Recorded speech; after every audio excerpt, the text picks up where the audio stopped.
লাচ্ছার সময় বানানো যে এত সহজ তা তোমরা না আমার এই রেসিপি দেখলেই বুঝতে পারবে। অনেকেই কমেন্টস করছিল যে ভাইয়া আপনি এই রমজান মাসে আমাদের কিছু খাদ্যের নতুন নতুন রেসিপি দেখান, তার মধ্যে অন্যতম লাচ্ছা সেমাই আছে। লাচ্ছা সেমাই আমার অনেকে জানতে চেয়েছে, আমার অনেক অডিয়েন্স তাদের সঙ্গে লাচ্ছা সেমাই দেখাচ্ছি। দেখেন কি করবো, আমি এখন 1.5 কাপ পরিমাণ ময়দা নিলাম, 1 চিমটি লবণ নিলাম এবং লবণ নিয়ে সুন্দর করে আগে মাখায় নিচ্ছি, মানে যাতে লবণটা পুরো ময়দার সাথে মিশে যায়। এরপর একটু একটু পানি দিলাম, হালকা একটু পানি দিলাম। পানিটা কিন্তু এক মগে নিয়েছিলাম, কিন্তু অল্প একটু পানি দিতে কিন্তু ডোটা রেডি হয়ে যাচ্ছে। আমার কিন্তু হাফ কাপেরও কম পানি লাগছে। এবার ডোটা সুন্দর করে মিশ্রণ করে 10 মিনিটের জন্য রেখে দেবো ঢেকে। 10 মিনিট পরে বের করে নিয়ে আরেকটু হাত দিয়ে নাড়াচাড়া করবো। নাড়াচাড়া করে এই ডোটাকে 4টে লেচি তৈরি করব। আপনি 4টে 5টা আপনার চাহিদা মতো করে নেবেন। আমি 4টে লেচি তৈরি করলাম। 4টে লেচি তৈরি করে 2টা আলাদা করেছি, 2টাই ফুড গ্রেড কালার দিয়েছি, অরেঞ্জ কালার, আর 2টা সাদায় রাখলাম।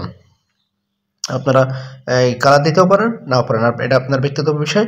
এরপর আমি সুন্দর করে হাতের উপর দিয়ে মোড়াচ্ছি, মোড়ায় ভিতরে একটু গোল করে, এই যে গোল করে করে এই যে আস্তে আস্তে টানছি, টেনে এইভাবে রাখছি।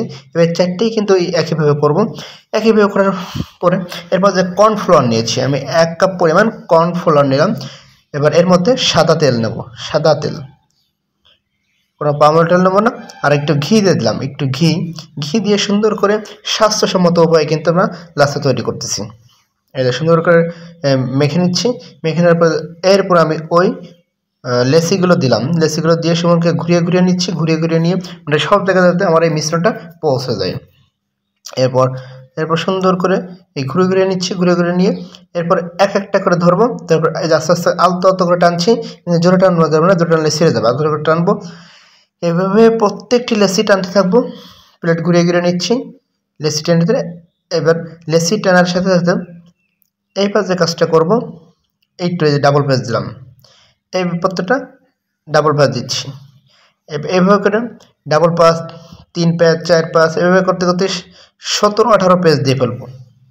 হালকা টানবো, 17-18 পেজ করে দেখেন একেবারে পুরো সুতার মতো হয়ে যাচ্ছে। এই প্রতি পেজে পেজে সুতার মতো হয়ে যাচ্ছে, একেবারে দেখতে লাচ্ছা হয়ে যাচ্ছে। কিন্তু এইবার যে কাজটা করবো, এই প্লেটের উপর সরিয়ে নিলাম, সরিয়ে নিয়ে আস্তে আস্তে হাত দিয়ে চেপে একেবারে বড় করে দিচ্ছি, বড় করে দিলাম। এইভাবে করে প্রত্যেকটি লেচি আলাদা আলাদা করে বড় করব। বড় করে দিয়ে আমি কি করতে পারি এখন, এবার তেলে ভেজে নেব, ফ্রেশ সয়াবিন তেলে ভেজে নিচ্ছি। অনেকে আছে কোম্পানির বিভিন্ন লাচ্ছাগুলো কিন্তু অনেক সময় ডালডা বা পাম অয়েল তেলের ব্যবহার করা হয়, কিন্তু আমরা এখানে স্বাস্থ্যসম্মত উপায় তৈরি করছি যাতে শরীরের ক্ষতি নয়। আমরা কিন্তু হালকা ভেজে নিচ্ছি।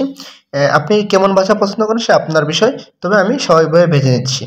লালচে লালচে ভাব হওয়ার আগেই তুলে নিচ্ছি। এবার আরেকটা অরেঞ্জ কালারের যে লেচি, এটা একটা দিয়ে দিলাম। এইভাবে করে প্রত্যেকটি লেচি আমি ভেজে নিচ্ছি সুন্দর করে, তবে ভাজার সময় কিন্তু ছড়িয়ে ছেড়ে দিতে হবে। আচ্ছা, এইভাবে করে আমরা ভেজে নিচ্ছি। ভেজে নেওয়ার পরে উঠালাম। প্রত্যেকটা লেচি ভাজা যখন হয়ে গেল, ভাজা হওয়ার পরে তেল ঝেড়ে নিচ্ছি। এই যে ছাঁকুনিতে তেল ঝেড়ে নিচ্ছি, ঝেড়ে নেওয়ার পরে এটা সাইডে রেখে দিলাম। তেলটা ঝরে যাওয়ার পরে আমরা চাইলে ড্রাই কন্টেনারে রেখে দিতে পারি। বছরের বাস্তবতা দেখে প্রত্যেকে যদি ভালো লাগে আপনারা কমেন্টস করতে ভুলবেন না, লাইক করবেন, শেয়ার করবেন। তবে তার আগে বলি, এই ভিডিওটি যদি পেজ থেকে ফলো করবেন, চ্যানেল থেকে দেখলে সাবস্ক্রাইব করে আমাদের সাথেই থাকবেন।